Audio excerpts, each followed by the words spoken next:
আসসালামু আলাইকুম রহমতুল্লাহ।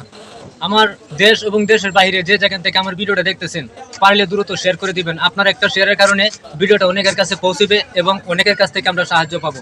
বিশেষ করে ভিডিওটার টপিক হলো, ওই যে ছেলেটা রিপোর্ট নিয়ে দাঁড়িয়ে আছে, ওই ছেলেটা আজ এক সপ্তাহ ধরে বেশি অসুস্থ।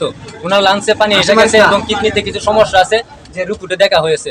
তো আপনাদের সাহায্যের হাতটা বাড়িয়ে দেন, আপনাদের কাছে আমরা সাহায্য চাই। ইতিমধ্যে এই 2-3 দিনে আমরা 5 থেকে 6 হাজার টাকা আমরা এই মানুষের কাছ থেকে নিয়েছি এবং সবাই আমাদেরকে সাহায্য করেছে। বিশেষ করে রিক্সাওয়ালা ধরে যার কাছে চাইছি 10 টাকা 20 টাকা সবাই আমাদেরকে সাহায্য করছে। এখন বর্তমানে এই যে এখানে আমার কাকা আছে, আমার কাকার হাতে টাকাগুলো দেখতে পারতেছেন, এগুলোর মধ্যে সব আপনারা যেভাবে দিয়েছেন টাকাটা কিন্তু এইভাবে আছে। আর বিশেষ করে কথা হলো, এখানে আমরা পেয়েছি ওনার মামুকে। তো ওনার মামুর কাছে ওই টাকা সহকারে উনিকে তুলে দিচ্ছি। ওনাকে বলতেছি আপনারা উদ্যোগ হয়ে আপনার চিকিৎসাটা করান, টাকা পয়সা যা লাগে আমরা সবাই তুলে যা তুলছি এগুলো দিছি, আর যা লাগে আমরা আবার হাত বাড়াবো আপনাদের কাছে।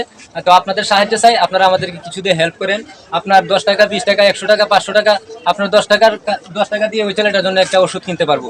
আপনার 100 টাকা মনে করেন 4জন 5জন বন্ধু নিয়ে বসলে 100 টাকা চলে যায়, বলতেও পারেন না। তো আপনাদের 100 টাকা যদি ওই ছেলেটার একটা উপকারিত হয়, তাহলে আমি মনে করি ভালো। সবাই একটু সাহায্যের হাতটা বাড়িয়ে দেন, ছেলেটা জানটা আমরা বাঁচাই সবাই মিলে। তো সবাই ভালো থাকবেন, সুস্থ থাকবেন। আল্লাহ হাফেজ। সবার জন্য শুভকামনা করি, সবাই ভালো থাকেন।